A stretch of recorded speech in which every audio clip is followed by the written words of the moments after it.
فرمایي پیغمبر علیه السلام چې د قیامت هغه سخته ورځ ده، لوړه ورځ ده، د ژړا ډکه ورځ ده. په دغه ورځ باندې الله پاک و انسان ته چیش ورکوي؟ د عرش تر سایې لاندې ځای ورکوي، د عرش تر سایې لاندې ځای ورکوي. دا هغه سړی دی چې دی صدقه وکړي، خیرات وکړي. نو پرسته لاس موږ مسلمانان موږ یو کار کوو، پرسته لاس چاته شی ورکوو، یعنې دومره پټ یې ورکړي که دا چپه لاس سترګې و غوږونه درلودای نه په خبرېدی، داسې پټ یو کار وکړي. الله فرمایي، د الله رسول فرمایي، الله رسول فرمایي د الله ستا سره وعده ده، زه به تا ته د عرش تر سایې لاندې ځای درکوم. زموږ صدقې چې اوس خرابې سوې، د هغه لویه بنیادي وجه دا ده، د نامه دپاره، د نامه دپاره. ولا داسې چاته واده ور وکړي، ولا داسې د چا کور ور جوړ کړي، داسې د یو بچي واده مې ور جوړ کړي، داسې په مسجد کې کار وکړي، داسې یو غریب و. زموږ خبرې کړدې خبر راته واکي کړې مې ده، بېشکه بېشکه کړې مې ده. علیحده خلک شته، ډېر ښه مخیر خلک دي، د خیرات شوقیان خلک دي، خو غم دا دی چې د خپل ځان صفتونه په خپله شروع کړي. د ګل صفت نه دی، ګل د ګل صفت به ګل په خپله خوله نه وایي، ګل به جهان بې صفتونه کوي. صحیح دا خلک عطرونه خرڅوي، عطر داسې ما یو کوچنی ورور دی، هغه هم دلته هاشمي عطر دی که څنګه، دا نو دی عطرونه خرڅوي، بس نو داسې عطرونه دي، داسې عطر دی، پلانی شی راغلی دی. عطر به د انسان په چیش نه رانسي، په ویلو نه رانسي. ولې؟ وجه دا ده، د انسان فطرت چې جوړ شوی دی، د هر چا د جلا، د چا ګلګلاب خوښ دی، د چا ریحان خوښ دی، د چا زعفران خوښ دی، د چا زیتون، د هر چا فطرت جلا جلا دی.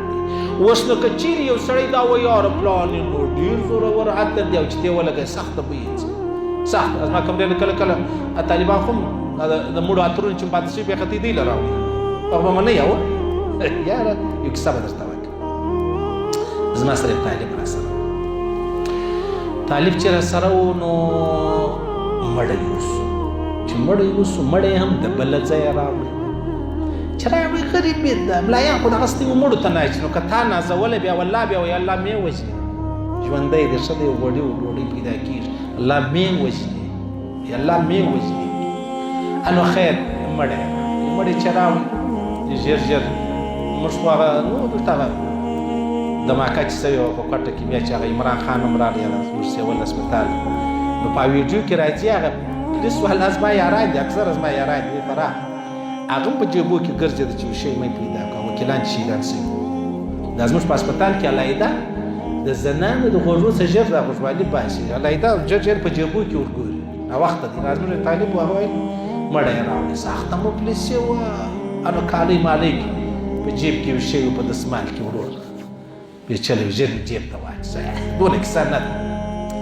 نو چې غسل مسل مې ورکړی بس مړی مې یوړې کرال حجرې نه راغله، حجرې له چې رالم هغه دسمال مې راواخیست، ودې انشاءالله که 50,000 نه وې 3,000 روپۍ نو ولعب به کېږي. ول چې خلاصوئ مې خلاصوئ، چې خلاص مې کړي هغه یې غاښونه کېږي. صحیح ده؟ د مړي زموږ سپین ږیري نه وي غاښونه چې باید الله. نو خبره داسې ده چې زموږ دوی صدقه و خیرات دا په دې تباه سو چې موږ جهان خبرو، جهان به خبرو.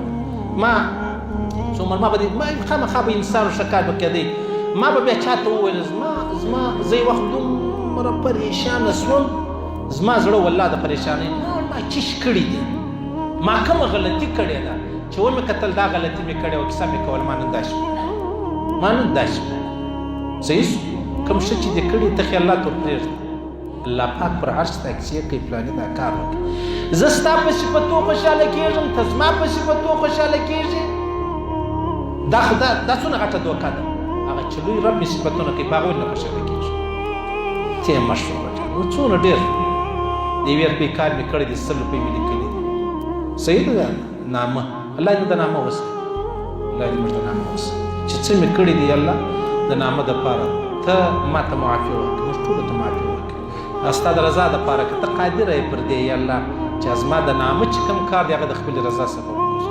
یا الله موږ ته هدایت وکړي، یا الله پاک زما فکر نه و، زما پام نه و، زه غلط شولم، څه پر بل تللی وم ما دې شي ته فکر نه و کړی چې الله په دې ناراضه کېږي چې دا شهرت یو سړی تهجد لمونځ وکړي بیا ګورې په بازار کې ګایي جمعه تهجد لمونځ وکړي خلک ګرده وایه تهجد لمونځ یې کړی نو غږ نو مه لره غږ نو مه لرې سته نو چې ګوره زه ورته وایم ته ورته وایه وه نارې مه وه نو چې دلته ما ورته خیرات وکړه په هغې کې ورنشته خلک پوه سواست الله دې را نصیب کړي الله دې را نصیب کړي